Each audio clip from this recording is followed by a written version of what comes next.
Sorel Tracy a une longue histoire d'amour avec l'industrie métallurgique. L'état des lieux en quelques chiffres. Un quart des établissements du secteur se trouvent en Montérégie, 91% de la main-d'œuvre est masculine et 85% des exportations de la première transformation des métaux sont à destination des États-Unis. L'occasion de faire le point avec le comité sectoriel de la main-d'œuvre de la métallurgie du Québec qui a tenu une conférence de presse ce jeudi 25 mai à Sorel Tracy. IPX TV était présent. Bonjour, alors nous recevons aujourd'hui Monsieur Mathieu Lafleur qui est président de la Fédération de l'industrie manufacturière, Monsieur Steve Morin, directeur des ressources humaines Rio Tinto Fer et Titane et Monsieur Denis Trottier, coordonnateur régional du syndicat des métallos. L'entretien sera suivi par Maître Pierre-Marc Johnson. Donc je vais commencer à vous poser quelques petites questions, puis je vous laisserai répondre comme vous le souhaitez, dans l'ordre que vous le souhaitez. Je voulais vous demander la situation au niveau de la main-d'œuvre pour l'industrie de la métallurgie d'un point de vue régional et provincial aujourd'hui. Bien, au niveau de la main-d'œuvre, le comité de la métallurgie, un des objectifs, c'est de s'assurer que l'industrie est bien représentée au niveau de la métallurgie. Puis un des rôles, c'est de regarder qu'est-ce qui existe en termes de formation dans le marché pour s'assurer que la main-d'œuvre va être adéquate pour répondre aux besoins du marché. Il y a un diagnostic qui a été fait en 2013 et là, le nouveau diagnostic, il y a beaucoup de faits intéressants qui sortent et on se rend compte que le marché commence à reprendre. Donc, il y a des faits intéressants qui viennent au niveau du marché qui étaient beaucoup plus difficiles en 2012, en 2013 et là, on voit une amélioration des conditions dans le marché, ce qui fait en sorte que les entreprises commencent à produire davantage. Si on parle pour la région directement, Rio Tinto Fer et Titane, qui est dans la région de Sorel-Tracy, 2012, 2013 et 2015 ont été des années très difficiles en termes de marché. Et là, on voit que le marché reprend plus vite qu'on l'avait anticipé. Par contre, même si le marché reprend plus vite, les défis de l'industrie demeurent, c'est-à-dire qu'on doit avoir un coût très compétitif pour percer le marché de la Chine et ça va passer par des programmes de réduction de coûts comme en place et aussi des programmes de productivité qu'on est en train de mettre en place. Il y a eu beaucoup de travail qui a été fait jusqu'à maintenant de la part des travailleurs de l'ensemble de l'organisation et c'est quelque chose qu'on peut être fier. Et là, on voit des améliorations. Il y a des embauches qu'on a recommencé à faire récemment. OK. Et d'un point de vue provincial? Bien, au niveau provincial, le secteur de la métallurgie représente environ plus de 20 000 emplois, qui représentent aussi près de 118 entreprises. Et je vous dirais que de manière provinciale, qu'est-ce qui ressort du diagnostic sectoriel? C'est relativement positif, c'est-à-dire que de l'investissement, il y a justement une prise en charge au niveau des entreprises à l'intérieur des entreprises québécoises et c'est relativement positif dans le diagnostic sectoriel du comité sectoriel de la main-d'œuvre métallurgie. Donc si je résume, ça veut dire qu'il y a à nouveau un frémissement au niveau des embauches, donc ça, on reprend la courbe qui va aller vers le positif. Bien, je vous dirais que présentement, la courbe des métaux est à la hausse. Si on regarde certains métaux, dont l'aluminium ou autres, il y a présentement une augmentation du coût de la tonne, du prix de vente à la tonne. Donc, il y a quand même un niveau d'effervescence présentement au niveau des métaux, au niveau provincial, qui fait en sorte qu'il y a certains éléments positifs présentement dans l'élaboration, en fin de compte, des marchés provinciaux là, dans l'ensemble des secteurs de la métallurgie. OK. Et ce que je peux dire, c'est au niveau de la métallurgie, donc au niveau du Québec, au niveau provincial, ce qu'on voit actuellement dans les entreprises, que ce soit petites, moyennes ou grandes entreprises, c'est qu'avant, on parlait plus de réduction de main-d'œuvre, et là, on parle soit d'augmentation de main-d'œuvre ou de stabilisation de la main-d'œuvre, ce qui est une très bonne nouvelle là, pour le secteur. Effectivement. J'ai entendu tout à l'heure que 91% de la main-d'œuvre était masculine. Est-ce qu'il y a moyen... Bon, d'abord, vous dites qu'on va donc aller augmenter la main-d'œuvre. Donc, d'une part, je voulais savoir si vous souhaitez... Le fait de l'augmenter veut dire que vous allez mettre en place des formations pour recruter davantage de personnes, pour augmenter l'accessibilité à cet emploi-là. Et est-ce que vous envisagez de féminiser la profession justement par ces formations ou par une façon ou une autre d'attirer des femmes, tout simplement, dans cette profession? C'est une très bonne question, puis c'est un des éléments clés qui est ressorti aussi du sondage. Personnellement, en termes d'inclusion et de diversité, je vois une grande valeur pour les entreprises d'avoir beaucoup plus de femmes dans les organisations, en termes d'amener une différente vision, d'amener un autre débat, ce qui est très intéressant. Puis on en a, nous, des femmes dans notre organisation, puis on voit une valeur réelle à ça. Un des éléments clés là-dedans, c'est qu'il faut qu'on soit capable d'attirer les femmes dans notre secteur. Et c'est à ce moment-là que c'est un petit peu plus difficile. Je pense que la volonté d'attirer des femmes est là par le secteur. Par contre, le niveau de femmes intéressées à venir dans le secteur, c'est plus difficile. Et là, je pense qu'on va devoir, dans la prochaine planification stratégique, réfléchir à comment on va être en mesure d'attirer ces femmes dans notre industrie, qui est une belle industrie, puis qui peut répondre aussi aux besoins des femmes, puis qui peuvent s'épanouir dans un marché comme la métallurgie. Alors, c'est un défi qu'on va se donner pour la prochaine planification. Pour complémenter aussi l'apport des femmes dans le milieu de travail, je vous dirais qu'autant pour le comité sectoriel que pour les autres comités sectoriels qui existent au Québec, c'est quand même c'est un enjeu sensible qui fait en sorte que l'apport de femmes dans les milieux de travail permet notamment de bonifier la santé et sécurité au travail, de bonifier l'élément de formation dans le milieu de travail. Donc, c'est quand même un enjeu que le comité sectoriel est sensible. Et de par le diagnostic, ça va faire en sorte qu'on va pouvoir réfléchir, notamment avec les institutions collégiales ou autres du gouvernement, faire en sorte de réfléchir à comment on peut mettre en opération l'apport, justement, d'aller chercher les femmes, faire en sorte qu'on soit attractif comme secteur métallurgique, permettre justement d'avoir justement un peu plus de femmes pour bien moderniser les entreprises, bien moderniser aussi la culture des entreprises pour permettre justement l'apport des femmes dans le milieu de travail. Okay. Est-ce que l'entreprise, justement, c'est parce que vous en parlez que je rebondis, est-ce que l'entreprise métallurgique est prête, elle, à accueillir ces femmes-là? Le milieu, est-ce qu'il est prêt? Bien, je vous dirais que c'est quand même un enjeu qui est sensible. Okay. Je vous dirais que le comité sectoriel, dû au fait qu'il est paritaire, il y a quand même une consultation, une concertation entre organisations syndicales et organisations patronales avec les entreprises.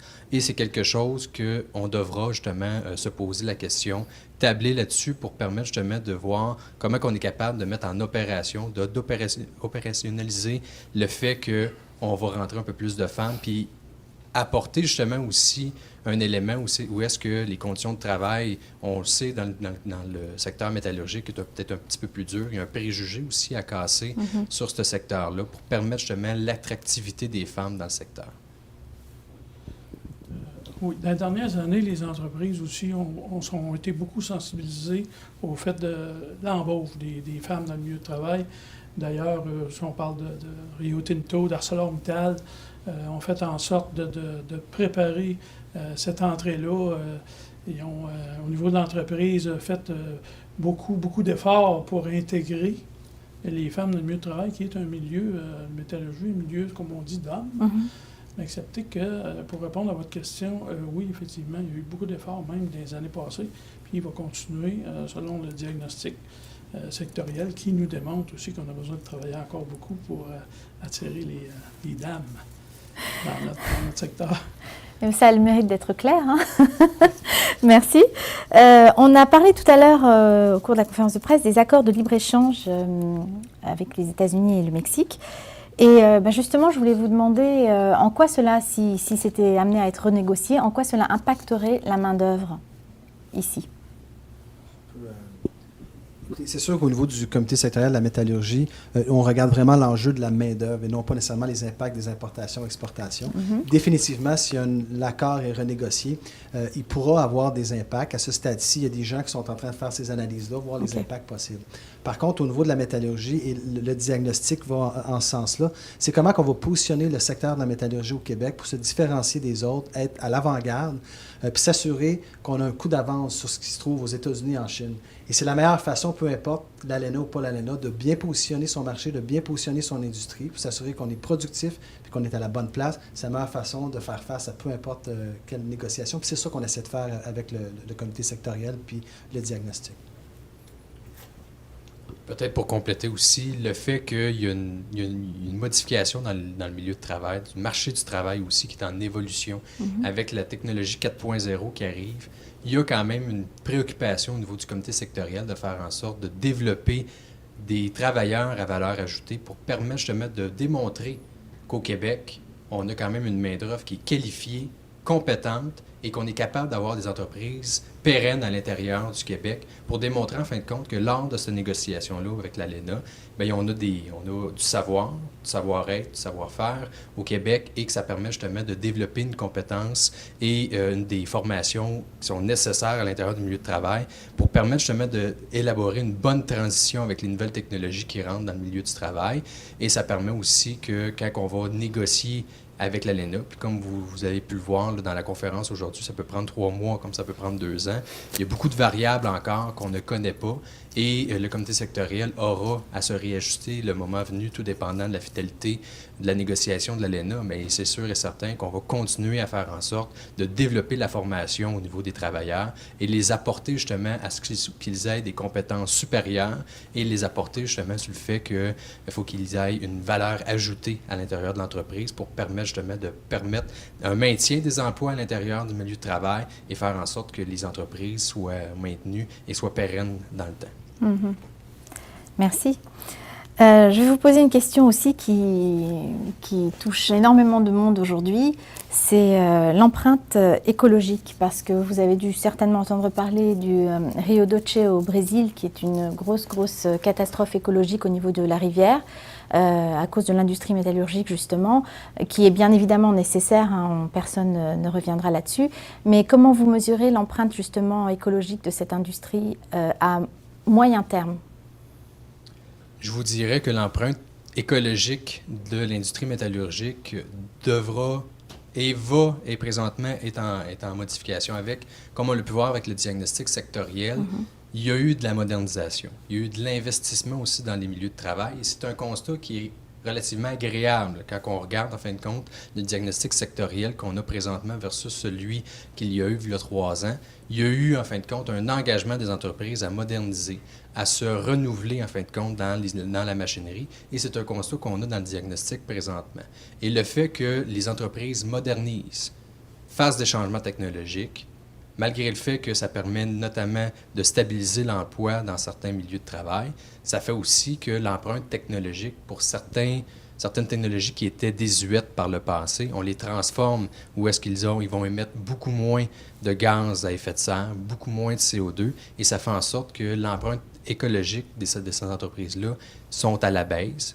Ça ne crée peut-être pas d'emplois, mais ça fait en sorte au moins de maintenir les emplois et de montrer en fin de compte qu'il y a quand même une prise en charge environnementale de l'entreprise. C'est une valeur sociale, c'est une valeur qui est reconnue à l'intérieur des communautés et ça fait en sorte que socialement l'entreprise se développe beaucoup mieux et est mieux perçue par la population qu'une entreprise qui est polluante présentement. Je pense que depuis les dernières décennies, il y a eu beaucoup de prises de conscience qui ont été faites et beaucoup d'investissements qui ont été faits. Même tout récemment, si je parle dans la région, il y a une usine de SO2 qui a été construite par Rio Tinto Faridistan. C'est un investissement de 85 millions de dollars qui ne rajoute pas de tonnes nécessairement, mais qui sont vraiment pour la récupération du soufre. Donc, beaucoup d'investissements qu'on voit qui sont faits en lien avec l'environnement et l'empreinte sociale que ça peut rester. Et je pense qu'il y a eu beaucoup de perceptions négatives face à la métallurgie et on doit démystifier ça parce que l'industrie a évolué de façon énorme et on doit vraiment la remettre à la bonne place. Un exemple, quand on va parler avec les jeunes dans les écoles, les gens sont étonnés et ne sont pas conscients qu'est-ce que la métallurgie amène dans le monde entier. Quand on parle de progrès humain, quand on parle de ce qui permet de parler aux gens avec du cuivre, dans les éoliennes, dans les hôpitaux, que ce soit dans les scanners, dans les automobiles, qui peuvent avoir des poutres de fer, des poutres de métal, on bâtit les maisons avec de l'acier, avec des clous, des boulons. Toutes ces choses-là de la vie au quotidien, même dans la salle où ce qu'on est présentement, ça nous entoure de la métallurgie. Et quand on amène cette facette-là aux jeunes et qu'ils prennent conscience que la métallurgie apporte une valeur au progrès humain et à la société, bien, ça nous permet un peu de commencer à démystifier ça. Puis c'est une des choses qu'on a à faire. On parlait tantôt comment attirer des femmes dans l'organisation, mais c'est un bel exemple aussi de démystifier ça puis de démontrer qu'on est une belle industrie à venir travailler pour. Bah écoutez, c'est très bon à entendre tout ça, c'est très positif. Et bien, je vais vous laisser dire le mot de la fin. Et puis, Oui, écoutez, aujourd'hui était quand même, oui, l'ALENA c'est intéressant, on va voir ce qui va nous arriver dans les futures années, mais acceptez que pour nous, ce qui était important, l'objectif, c'était le lancement de notre diagnostic sectoriel. Et puis ça, ce lancement-là, c'est le début de plusieurs rencontres qui vont avoir lieu. Déjà là, cet automne, on a l'intention d'aller consulter nos partenaires, consulter nos entreprises sur ce qui est sorti du diagnostic, aller voir un peu ce qu'ils en pensent, sortir les idées qu'ils vont avoir. Et puis, suite à ça, on va en faire un constat qui va nous amener à un colloque au mois d'octobre. Concernant là, tout ce qu'on a retiré, la tournée qu'on va avoir faite, parce que c'est une tournée provinciale. Okay, les coprésidents vont se déplacer. Et puis, ce colloque-là va nous permettre de tout rapporter ça, puis de faire en sorte de faire une préparation pour 2018 aux États généraux de la métallurgie qui va avoir lieu en 2018. Donc, il y a différentes rencontres encore. On est de plus en plus vivants, puis on est actifs dans la région, partout au Québec, puis pour faire en sorte que notre industrie va se sentir meilleure, puis l'économie aussi va monter. Merci. En tout cas, merci beaucoup pour cette conclusion très positive. Merci pour tout. Et puis, bonne continuation. Merci. Bonjour, Maître Pierre-Marc Johnson. Merci d'être présent à Sorel et à IPIX TV. Bonjour. Et je voulais vous poser 3 petites questions pour IPIX TV. Vous avez longuement parlé de l'ALENA au cours de cette conférence de presse et à supposer qu'on va repartir donc dans les négociations, à supposer que ces négociations aient lieu, qu'on modernise, comme on dit, l'ALENA, quelles seraient 2 mesures phares ou indispensables que vous penseriez vraiment indispensables à l'ALENA?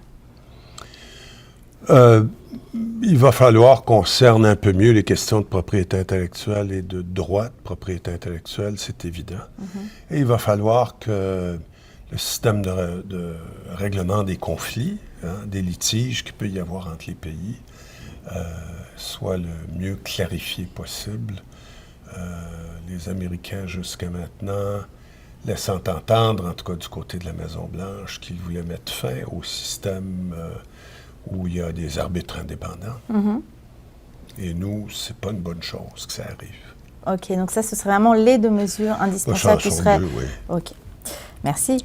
Alors moi, je vais vous poser une question qui est un petit peu... qui n'a pas forcément été traitée, mais imaginez que nous sommes le 25 mai 2030 et le plan Nord, dont on a parlé il y a quelques années, a tenu ses promesses ou ne les a pas tenues. Justement, est-ce que vous pensez que d'ici 2030, ça fait un paquet d'années, donc on aura assez de recul. Est-ce que vous pensez qu'on arriverait à quelque chose d'ici là pour l'industrie métallurgique ou est-ce que vous pensez que c'est un plan qui sera voué, peut-être pas à l'échec, mais qui n'aura pas tenu ses promesses? Non, manifestement, l'industrie métallurgique a fait preuve d'une extraordinaire vivacité. Nous exportons aux États-Unis 27 milliards de dollars de transformation primaire des métaux, alors que nous n'en importons que 18. Donc, on a un excédent d'à peu près 10 milliards, qui est un excédent très important et qui démontre quelque chose, qui démontre qu'on a d'excellentes ressources ici, que ce soit les richesses naturelles dont on a besoin, évidemment, pour faire de la métallurgie, l'énergie, la filière énergétique qui est extrêmement importante dans la métallurgie, puis une main-d'œuvre compétente avec un esprit entrepreneurial et des capitaux de grandes multinationales aussi. On a tout ça, et si ça ne marche pas ici, je vous dirais, ça marchera nulle part dans le monde. Donc c'est un avenir plutôt optimiste. Oui, moi je suis plutôt optimiste quant à la métallurgie. Bon. C'est une bonne nouvelle. Et enfin, je voulais vous poser une question un peu plus personnelle. Vous avez fait des études de droit, de médecine. Et qu'est-ce qui a fait que vous avez davantage embrassé la carrière plutôt de droit que de médecin? Qu'est-ce qui vous a amené à faire plus pencher la balance de ce côté-là? Ouais. J'ai commencé par faire mes études de droit. Ensuite, j'ai fait ma médecine parce que je pensais que je m'étais trompé. Ensuite, j'ai pratiqué la médecine pendant 2 ans. Ah, vous l'avez quand même pratiqué. Et puis, je suis devenu député, ministre, éventuellement premier ministre. Et quand j'ai quitté la politique après 11 ans, il fallait que je retourne avec le bagage additionnel que j'avais. Et j'ai cru que la profession juridique était là où je pouvais me servir le mieux de ce que j'avais appris, en plus de faire la médecine, c'est-à-dire de faire de la politique pendant 11 ans. Et je pense que je ne me suis pas trompé. Cela dit, j'ai parfois la nostalgie de la salle d'urgence. Bon, écoutez, merci. Merci infiniment d'être venu, puis merci d'avoir répondu à nos questions. Et puis à bientôt. Au revoir. Au revoir.